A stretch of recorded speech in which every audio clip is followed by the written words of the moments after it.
We play. We fight.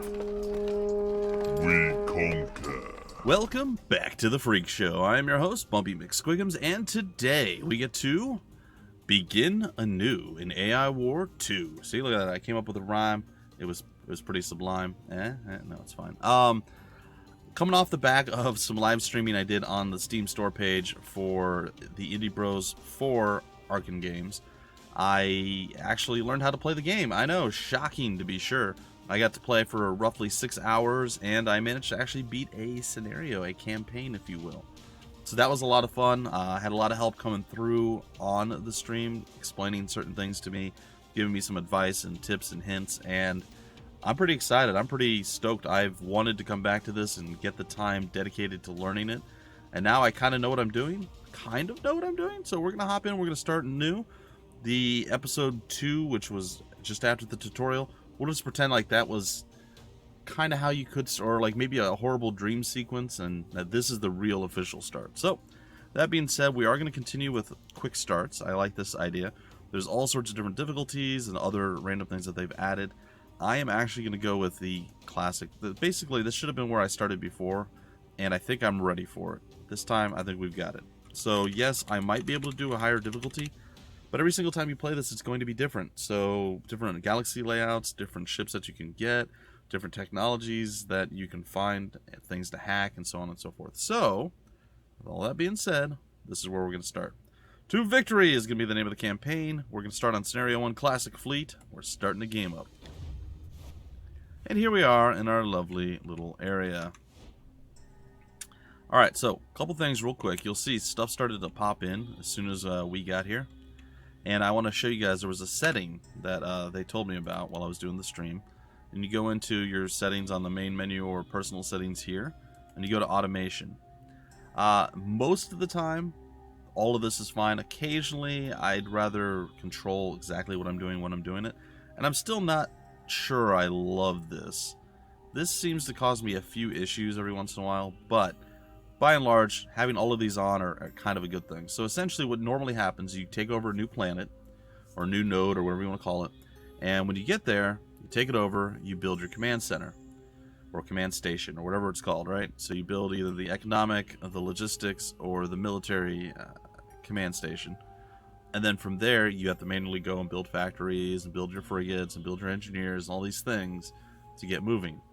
When you have all this stuff set to automated, there's not too many options here, so it's not like it just does everything for you. But it will immediately go out and start building those things. So you see these are the frigates here, the engineers being built there, and yeah, it helps just a little bit to get things going. And I believe if there's a station, it's already built and ready to go. I think this right here, the factory. The factory would have already been built on this particular area. So we're going to unpause, let this continue. We have our 2 fleets, and if we're within range of a factory, we're going to start producing our additional units here. You'll see that we're only at, we're at 100%. Alright, sorry, this is the command center. We're at 48% with Strike Dinian, and support Tifty, sure, is at 69% right now. So all of our things are starting to come into play and starting to get done. The number 2 fleet is always a support fleet, which has like combat engineers that can go around and heal you while you're out in battle. They themselves don't usually have a whole lot of offensive capabilities. They do launch drones. So there's, you see there at the bottom, I can't really move down there, but if you look at the bottom, we have drone V-Wing times 20 and drone fusion bombers 20. Those basically go out and do whatever they want to do. You don't really get to control those manually or tell them really where to go. On the flip side, in Strike Dinian, we actually will get to control what they attack and where they attack and all that stuff. So as this continues to happen, we're going to take a look. Oh, we're in just as bad of a spot as we were before. I did take a look at the other one. We were, now again, the galaxy, this whole area all gets populated randomly with all the connection points and everything else. So again, ideally I would like to be like in a corner somewhere where there's like a one entrance, one, area, or like a place that has a single choke point, which I don't really see. This has 2 choke points, so it wouldn't be bad to be anywhere down here. but we're right smack dab in the middle. It's a bit rough. So, from what we can see right now, there's a few good ideas of what we can actually go and do. What is this? Fleet capacity extender, hacking the structure, doubles the ship cap. Okay. So, alright, let's take a look at our strike thing here. So we have, I'm going to pause it too. Alright, so we have our flagship. It's got this right here, and does this tell us whether it's a strike craft or not? I think it does somewhere, but I don't see it. Does it actually categorize it as such? Well, either way, as long as it's not a frigate like the force field frigate and probably maybe the corvettes, I'm not sure. But essentially, we're going to get to go choose one of these two or one of these three things to double the capacity of having inside of our ship if we go and we hack this thing while we're there, which is really, really good to do at the right time. I'm probably going to wait until I get a few more options before I do that. So if we take a look over here, any of these little things are either going to be ARS's, Advanced Research Stations, or FRS's, Fleet Research Stations. The ARS's will allow us to get one of these, it says down here, the ship lines, if you read at the bottom. Ship lines available, a blade of Gatling, a Gravik, pod, fusion bombers, sentinel gunboats, and siege frigate. And then this one's going to have pulsar tank, ram, Stingray Hydra, V-wing, and Warbird frigate. So there's a few different options there that we can get from each one of those. And these won't cost us any of the AIP. If I never explained the AIP before, I'll explain it right now. Essentially, it's the AI's progress. So the higher the number, the more it notices you, and the more it actually actively goes and tries to combat and fight you. So you want to try to keep this as low as possible. The catch-22 is, in order to claim other territories, you need to destroy whatever happens to be there. So the command station that's there. When you destroy these, you're going to get 15 AIP from this.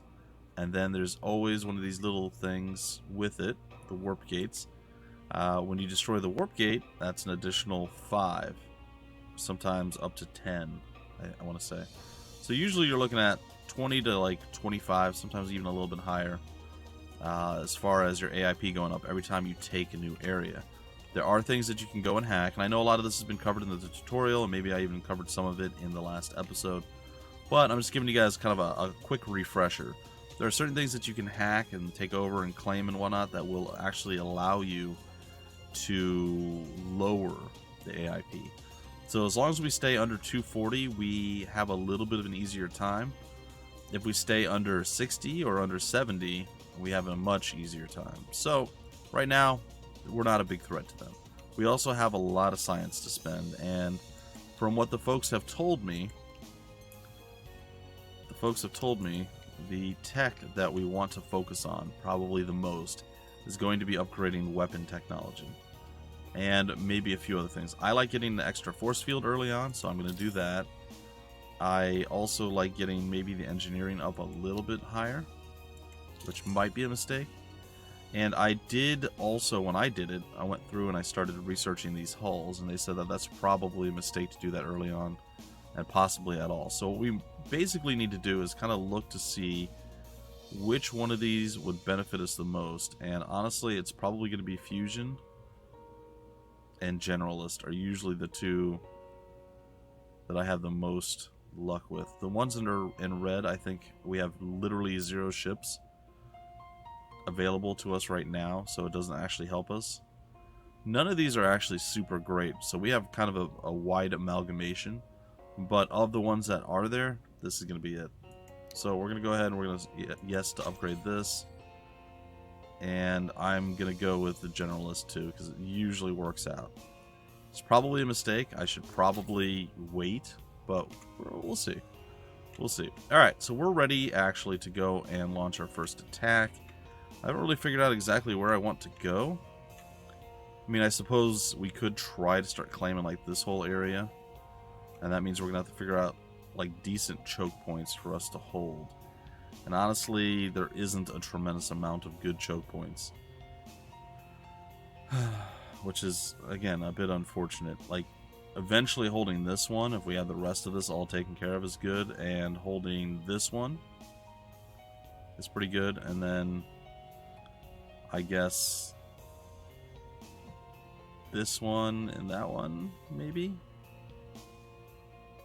So like kind of like the line is here, here, here, here, and then everything to the right. But I don't know.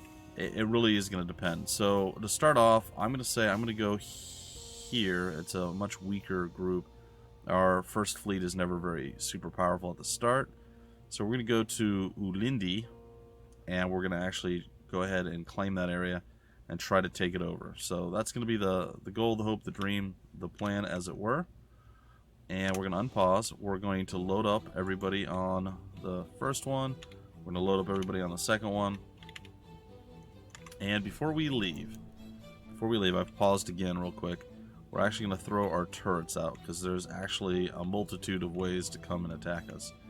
Now, one of the downsides that we're faced with right now is that we have the multitude of things coming our way. So that's not good, ever. We do, however, have the Gravitic battle station, and we have a few of these things getting built. But we also have our turrets. Now, the ambush turrets do really good when things first enter the field. So I'm going to plop down a good 10 at each of the locations that we're not going to be going to start with. And hopefully that will help. Then we have a grenade launcher and concussion turrets. I'm going to put these a little bit closer just in case. And I'm going to stick most of these, if not, well, like the vast majority of them, outside of the force field. Because if you look, the home force field generator protects nearby ships and structures. Units protected by this will deal half the usual damage. So it's a gamble. Do you want to use, try to hold the shield and use half the damage, kill stuff off, or do you want to be more offensive and aggressive, where they have to go and deal with all of your individual shooty pew pew things, while having a few still inside to pick off any things that maybe destroy everything? Like I said, it's a balancing act. I still, for the most part, like to leave a good portion of my troops or my turrets inside of the force field, because it just feels a little bit better to me, because I know I can kind of rely on those and count on them. So it is what it is. And then the pike turrets, I'm going to actually put all these, I don't know, maybe just here. So we're going to have a big old pile of turrets in front. We have a lot of tractor arrays and all sorts of other things. So I'm going to go ahead and I'm going to do that. The tachyon array, we'll throw one of these over here, two of these over here, and then a couple over here, and then maybe like one here and one here.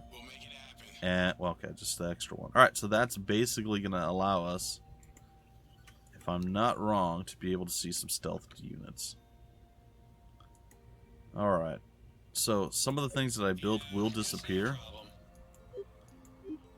if I move the battle station away, which I might do. But for now, we're going to go ahead and we're going to send one over here and two over here.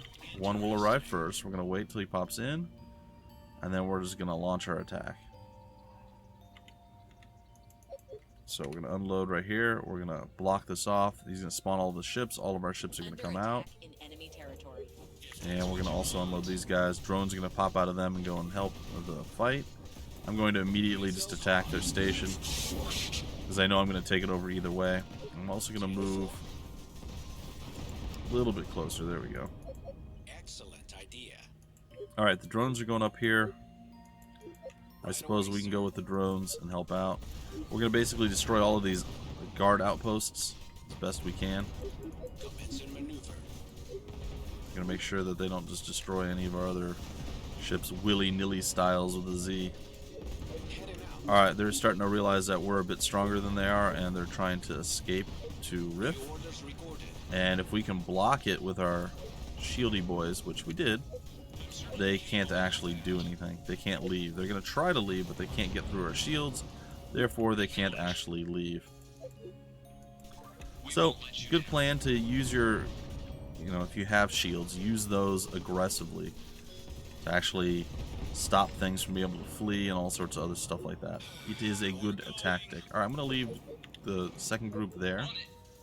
And get the primary group to come over here and kind of just wreck Face, really. And then I'm going to leave them to do their own thing. Absolutely, sir. Soon enough. Soon enough they're going to be doing their own thing. But for right now, looks like they're escaping from this area. The little drones that we can't control are trying their best, but they're not really succeeding. Alright, while all that's going on, like I said, I'm going to put 2 there. Let's go take a look at the overall map. Alright, so we'll have a choice of economic, logistical, and military command stations. I'd like to say that this one I can probably get away with doing economic, because I plan to go here and I plan to go here relatively soon. So, that being said, I'm gonna roll the dice, go economic here. It's not necessarily the correct choice or the smartest choice, but it's what I'm going to be doing. So, hopefully it works out. I'm going to go a little bit closer to Ursh with it. And with 2 being right here, it's going to be fine. Alright, so 2's going to start defending that. We're still taking down all the stuff over here. The drones are still doing drone things. I mean, we're trying, but again, our overall power is not all that fantastical. It's okay, but it's not that great. Alright. Is that the strongest ship you've found? Assuming attack formation. Well, it's the strongest ship that we have right now. Get rid of the mines. Get rid of this. And eventually it'll go down. Kill the final thing. Alright, cool. Taking up new position. And apparently we're just going and blasting over here. So, if we take a look, we now have a 3rd crew. Absolutely. And let's see what's actually in our 3rd fleet. So let's go take a look. We'll pause again just to take a little bit of extra time to look around here. So we have some metabolizing gang saws, which are melee ranged. We have some rail pods, which are infinite range. We have a bounty hunter frigate, which has kind of a close range-ish. It does metabolic damage. Not real sure what that means. And that's it. So this is actually kind of a weird amalgamation of units. I'd like to get the rail pod off of this at some point and put it on something else. But for now, I suppose it's fine. Ideally, there's several different things that have infinite range. I'd like to have a fleet specifically for infinite ranged units. We'll have to wait and see if we can actually make that a reality. Moving to new station. Alright, so we have that. 2's over here doing what 2 does. 3 is populating all of its little forces. And we are going to have to build some stuff up before we leave to make sure that we're going to be okay. I'll see that it's done. And I think that's fine. I like to put the generators of the force fields inside of other force fields. That way it makes it a little bit easier. On our way. Alright, now unfortunately we do not have a lot of defenses, so I am going to put these inside of our area. No, I do not want to do that. Oh yeah, we're fine. Alright, gonna load up 1. I'm gonna probably just leave 3 here for now. And 3's gonna probably go around and just do things, if need be. 1, we're gonna go up here, we're gonna take on this flagship here. And that's gonna give us a little bit of oomph. Once we take that on, I might play around moving a few troops around, and then we're gonna go over here and we're gonna start getting these advanced research stations hit. And as we hit those, we're going to build up Fleet 1. 1's almost always going to be my baby. It's going to be the one that I send in to do all the things. So, I'm sending 1 forward now. 2 is going to follow suit. We're going to pop on in here. And it looks like they're either coming to meet with us or they're going to leave. I assume that they're going to leave at some point. There's always about a 6-second delay from when you launch your forces out of your ship to when your ship will actually, they'll be able to start firing. 2 is here. We're going to get 2 up into the place. 2 is really slow, so sometimes it's even better to Copy that. just move 2 out on its own. Roger that. Or, sorry, the ship's out of 2. Of course. Not just move 2 out by itself. Alright, so we're going to unload. Absolutely. And we are surrounded right now. It may behoove me to load up 3 and send it over here too. Just to get through this a little bit quicker. I think 1's fine, On it. but you never know. Alright, 3 is here. 3 is unloading. And our shields are down right now, so we're going to definitely take a few losses. But we'll be able to make those up quickly enough. And with 3 here, the power fluctuation is definitely on our side.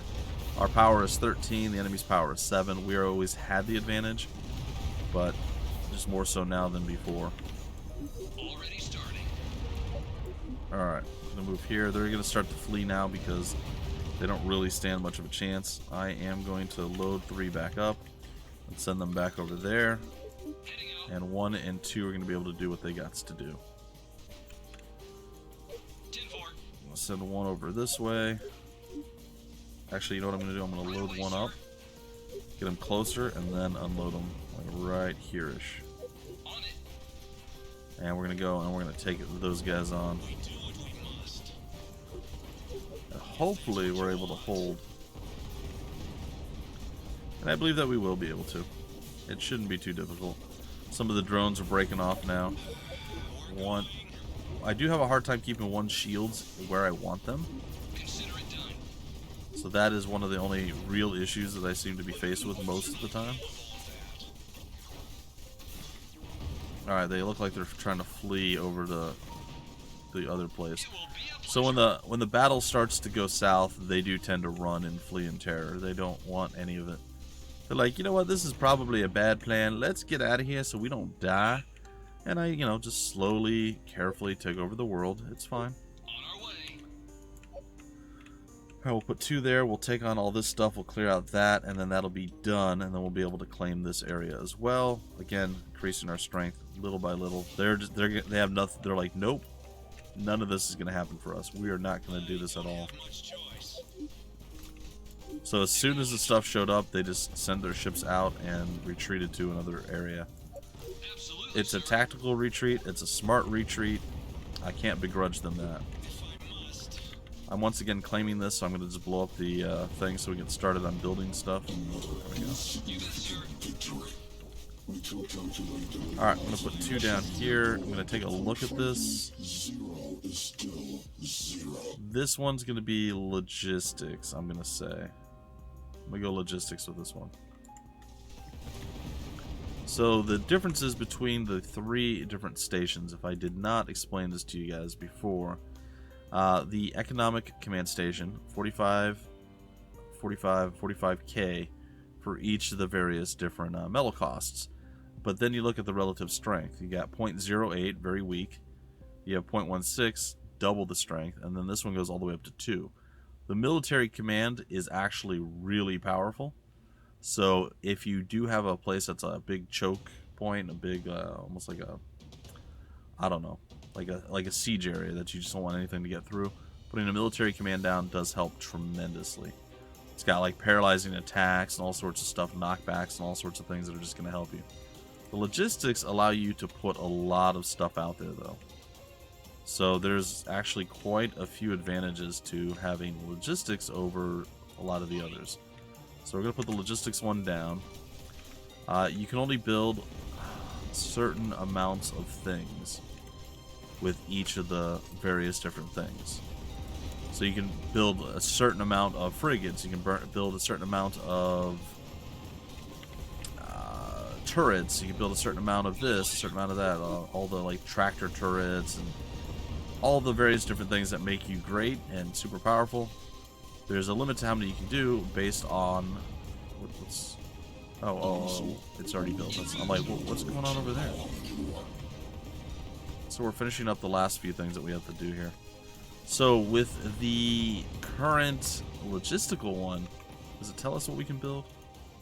Yeah, it does. Alright, so here we can build 5 pike turrets, 4 engineers, 1 factory, 1 force field generator, 6 matter converters, a tractor array, and station keeping watchman frigate times 2. That's what we can do with the economic. With the one that we can currently do, we can still build. We can build 5 pike turrets, and hopefully we're going to unlock stuff that gives us more turrets soon. We can build 3 as opposed to 1, or sorry, 2. 3 force field generators. We build 2 gravity generators, some paralysis minefields, tachyon array, and a tractor array. We can build 2 assault frigates, 3 watchman frigates, and 3 sentry frigates. So immediately right there, that's quite a bit more than you can build with the economic one. However, once we start unlocking additional turrets and things through hacking and research and such, it's going to be very useful. So you'll see. You'll see. I actually really like the logistics one. And it also watches, I think, further out than a lot of the others do. But I am a little bit saddened by the overall lack of turrets that we have right now. Because we just don't have a tremendous amount. Alright, we're going to unpause. They can finish up what they're doing. We did get our 4th deal, which is nice. I'm going to plop these guys down right here. Alright, so what does 4 have? Alright, 4's okay. Let's take a look at our fleets real quick. Vanguard, what is the range on this? 800. This is, or sorry, 8,000. This is 8,000 as well. Alright, so I think what I'll do is I'm going to swap. I'm going to go to 1. And I'm going to get the Vanguard Hydra. We have 36 empty slots. That's a lot. But I'm going to get the Vanguard Hydra, which is right there. I'm going to swap them. It's going to make 1 a little bit stronger. It's going to make 4 a little bit weaker. I'm okay with that. We're going to load up 1. We're going to come down here. I'm going to unload. 2 is supposed to be helping build everything, and I think they're actually doing it now.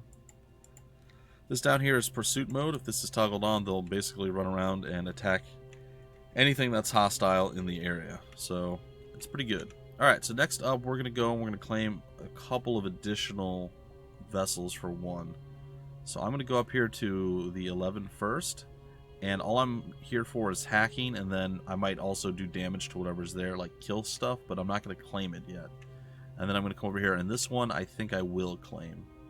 Probably. If I don't do it right away, that's okay too, but we'll see. Alright, so we're going to go ahead and we're going to go to Manus. We're going to load everything back up. We're going to load everything up in 2. 4's unfortunately pretty light overall. Oh, that's an actual frigate. You know, I'm gonna claim the frigate too, I think. I'm very greedy with 1. Also, it looks like things are attacking us.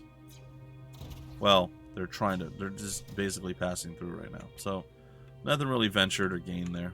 It's all good.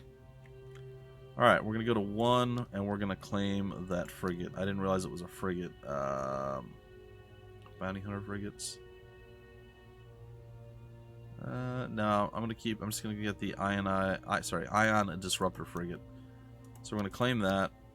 It's gonna move up into 1. We're going to get 1 ready, and we're going to Manus. 2 is also going to Manus. 1 moves a lot faster than 2. And what we're gonna do here is we're gonna unload. We're going to pause real quick. We're going to start the hack. We're going to take a look at what we've got available. Alright, so the ones that are these light colors, these are all tier 1. The next tier up is tier 2, or Mark 2, as it were. So we can get a few different ones. Do we want the V-Wings, or do we want the Pulsar tanks? I think I'm going to go with the tanks.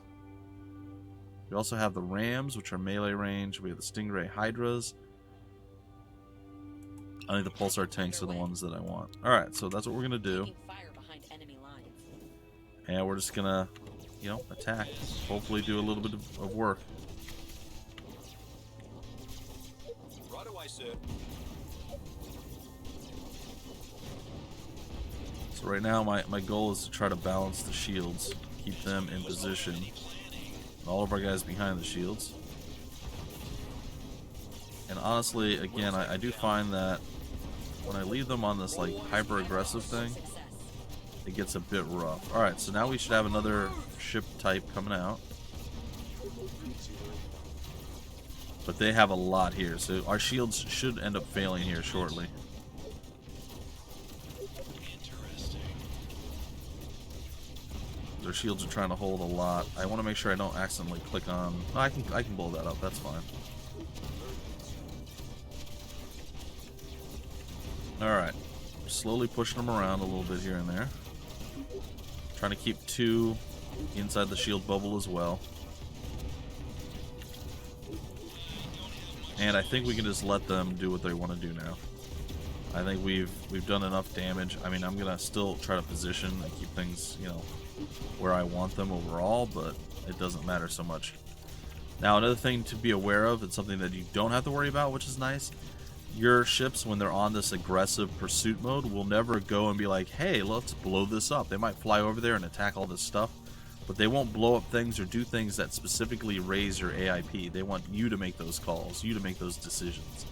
And that's good. It's a smart approach, I think.